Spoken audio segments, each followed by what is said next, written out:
అదే RTV app వార్తల్ని క్షణాల్లో చదివే అవకాశం ఉంటుంది. ఒక న్యూస్ పేపర్, ఒక టెలివిజన్ ఛానల్ మీ చేతుల్లో ఎప్పుడు ఉంటాయి. ఆయన ఇదే తుడుందెబ్బ, ఆయనకు పుట్టగత్తులు లేకపోతే ఇదే తుడుందెబ్బ పేరు చెప్పుకొని ఢిల్లీ స్థాయిలో కూడా మనం తీసుకుపోయినాం. అలాంటి తుడుందెబ్బ, తల్లి లాంటి తుడుందెబ్బని ఇవాళ ఆయన విమర్శించడం నిజంగా ఆయన విజ్ఞాతకి మేము వదిలిపెడుతున్నాం.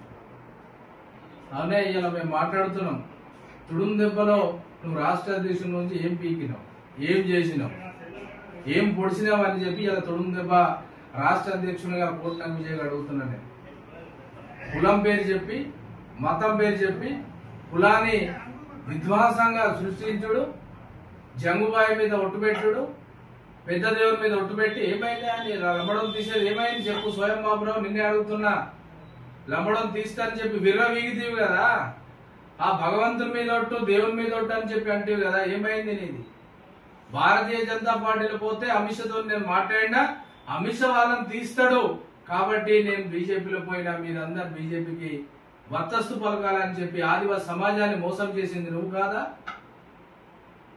ఆదివాసీ సమాజాన్ని మొత్తం పూర్తిగా మొదటి నుంచి అయితే నేటి వరకు కూడా మోసం చేసిన దాంట్లో ఫస్ట్ నంబర్ స్వయం బాబురావు ఉంటాడు అనేది కూడా యావత్ ఆదివాసీ సమాజం గుర్తు ఉంచుకోవాలి. మీరందరూ కూడా ఏం మాటలు మాట్లాడుతున్నావు? తుడుందెబ్బని నీ వ్యవహారాలు మంచిగా లేకుండా నువ్వు దగ్గర తీసుకోకపోతే ఇలా నీకు తుడుందెబ్బ నీకు మంచిగా కనిపిస్తలేదు. ఎంపీ ఉన్నప్పుడు నువ్వు తుడుందెబ్బ సంఘాలేంది ఇదని మాట్లాడుతూ కదా. సాక్షాత్ ప్రజలందరూ కూడా ఆలోచించండి. ఈ స్వయం బాబురావు అనే వ్యక్తి డైరెక్ట్ నాతోనే అన్నాడు, విజయ్ బాబా ఈ సంఘాలు మనకు వద్దు, తుడుందెబ్బ లేకున్నా నువ్వు ఇక్కడ ఎమ్మెల్యే గెలుస్తావు, నేను ఎంపీ గెలుస్తా, నాన్ ట్రైబల్స్ చేస్తా, నీ తుడుందెబ్బ ఆదివాసులతో మనం పట్టించుకోవద్దని మాట్లాడిన బాబురావు ఇలా తుడుందెబ్బ గురించి మాట్లాడతావు. పోనీ సమాజంలో పెద్ద మనిషి అని చెప్పి మేము గౌరవిస్తే అదే పెద్ద మనిషి ఉన్నదని నువ్వు కాపాడు వదిలిపెట్టి నువ్వు ఇలా తుడుందెబ్బ గురించి మాట్లాడితే ఖబర్దార్ స్వయం బాబురావు చెప్తున్నాం నీకు. ఇలా నిన్ను రాయ్ సెంటర్ నిన్ను నెత్తి నెప్పించింది కావచ్చు, రాయ్ సెంటర్లకు నీ ఊసిరివేలి కథలు వాళ్ళకి ఇంకా తెలియదు కావచ్చు, రాజగోండ సేవ సమితి వాళ్ళకి నీ ఊసిరివేలి కథలు ఇంకా తెలియదు. స్వయం బాబురావు పొడుస్తాడు ఏదో చేస్తాడు అనుకుంటున్నారు కానీ నీ అసలు రంగు వాళ్ళకి ఇంకా తెలియలేదు కాబట్టి వాళ్ళను కూడా నువ్వు నడి సముద్రంలో ఎప్పుడైతే ముంచుతావో అప్పుడు వాళ్ళకందరికీ కూడా తెలిసేస్తుంది. చేయి, నీకు రాజకీయం చేస్తావు, ఏ పార్టీలైనా పోయి చేయి, మేము ఏమంటలేము, నేను రాజకీయంగా మేము అడ్డులేము. సంఘాల గురించి మాట్లాడితే సంఘ ద్రోహివి, సంఘానికి మోసం చేసిన సంఘ ద్రోహివి, నువ్వు సంఘం గురించి మాట్లాడకు అని చెప్తున్నాం. దయచేసి చెప్తున్నాం. తుడుందెబ్బ రాష్ట్ర అధ్యక్షులు చెప్తున్నాం. నీకు ఆశీర్వాద్ కాదు, నువ్వు ఆదిలాబాద్ జిల్లాలు తిరుగుడు కూడా నీకు కష్టమైందని చెప్పి ఈరోజు నేను పత్రికా విలేకరులను కూడా నేను తెలియజేస్తున్నా. నువ్వు ఎంత చదువుకున్నావు? ఇలా ఆదివాసీ మహిళ సరే, ఆమె బీఆర్ఎస్ ఎమ్మెల్యే ఎవరు, ఆమెను ఏం చదువుకోవాలి? నువ్వేం చదువుకున్నావా? పొడిచినావు. నువ్వు ఏం చదువుకున్నావు? నువ్వు అమిత్ షాని పడుకొని ప్రధానమంత్రి అంటావు, ఆత్రం సప్పును పడుకొని ఎంపీ అంటావు. నువ్వు చదువుకున్నావు మంచివా? ఇంకొక దగ్గర వేలు చూపెట్టేప్పుడు నీ 3 వేలు నిన్నే చూపెడతా అనేది మర్చిపోతున్నావు. బాగా మేధావియా నువ్వు అంటే విర్రవీగుతున్నావు. పార్టీ 9 జీవో గురించి కూడా ఏం చేస్తున్నారు మీరు? సంస్థగత ఎలక్షన్ లో లోకల్లో పోతే తరిమి కొడతారనే భయానికి పోయి అక్కడ రేవంత్ రెడ్డి దగ్గర కాలు మొక్కిను. మీరు కాలు మొక్కి మేము ప్రజల్లో పోవాలంటే ఏదో ఒకటి చేయాలంటే ఆయన ఒక సర్కులర్ జారీ చేసిండు. దాన్ని పట్టుకొని నువ్వు ఏమంటున్నావు? ఇలా బీజేపీని బీఆర్ఎస్ చేసి సిగ్గుండాలి, బీజేపీ చేసిందని అని ఏం గడ్డి పీకుతున్నావా నువ్వు? బీజేపీలో ఉన్నప్పుడు 5 సంవత్సరాలు బీజేపీ పార్టీలు ఉన్నావా? ఉన్నప్పుడు ఏం గడ్డియా ములకలు పీక్కుంటున్నావా ఢిల్లీలో పోయి? నాకు తెలియదు. ఏం తెలియకుండా తాగి పంట సరిపోదు. ప్రభుత్వాలు ఉన్నప్పుడు ఉన్నతనంగా ఉండాలి, అన్ని చూడాలి. ఇష్టం వచ్చినట్టు నాకు తెలియకుండా అంటే ఆదివాసీ సమాజం మనం ఆలోచించాలి. ఏం తెలియదండి నాకు తెలియకుండా చేసిందంటే దౌర్భాగ్యంలో ఉన్నాం మనం. ఎంత దౌర్భాగ్యం అనేది.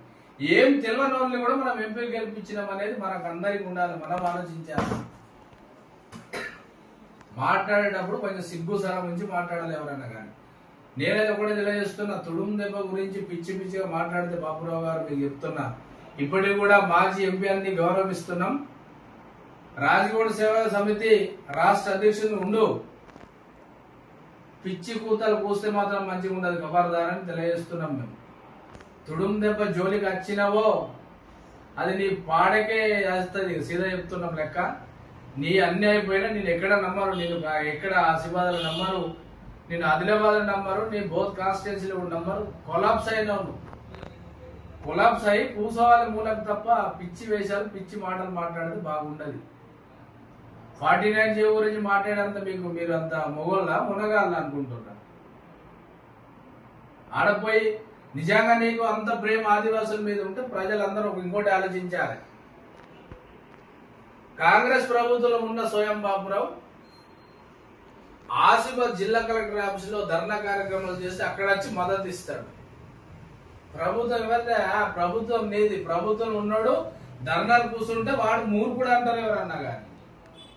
పోయి ముఖ్యమంత్రి దగ్గర పోయి కాలు ముక్కుతావు, మినిస్టర్ దగ్గర ఇంకా ఏమైనా పని చేస్తావో చేసి దాన్ని నువ్వు కంప్లీట్ గా నువ్వు రద్దు చేసేటట్టు చేస్తే నీకు ఆదివాసీ సమాజం నీకు ధన్యవాదాలు తెలుస్తారు, నీకు పాలాభిషేకం చేస్తారు.